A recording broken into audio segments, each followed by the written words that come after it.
ఆంధ్రప్రదేశ్ రాష్ట్రంలో ఇటీవల జరిగిన సార్వత్రిక ఎన్నికల్లో జనసేన అధ్యక్షుడు పవన్ కళ్యాణ్ గారు తన సత్తా ఏంటో చూపించిన విషయం మనకందరికీ తెలిసిందే. అసలు పవన్ కళ్యాణ్ గారు రాజకీయాలకు పనికిరారంటూ చాలా విమర్శలు ఎదుర్కొన్న విషయం తెలిసిందే.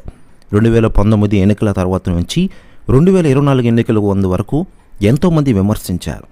చివరకు అందరి అంచనాలు తలకిందులు చేస్తూ పిఠాపురం నుంచి ఎమ్మెల్యేగా గెలిచి చట్టసభల్లో తొలిసారి అడుగుపెట్టారు.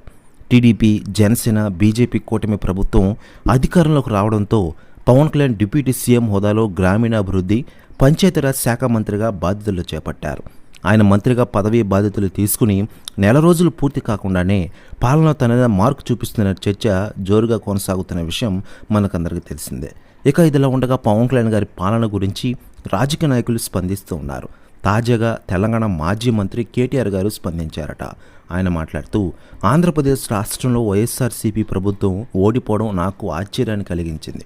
ఇది పవన్ కళ్యాణ్ గారు ఒక్కరి వల్లే సాధ్యమైంది. పవన్ కళ్యాణ్ గారు పోటీ చేయకుంటే ఫలితం వేరే విధంగా ఉండేది.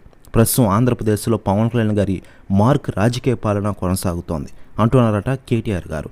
ప్రస్తుతం ఈ వ్యాఖ్యలు వైరల్ అవుతున్నాయి ఆంధ్రప్రదేశ్ రాష్ట్ర రాజకీయాల్లో. మరోవైపు పవన్ కళ్యాణ్ గారు గత ప్రభుత్వంలో చేసిన అవినీతిని తవ్వి తీస్తున్నారు తాజాగా.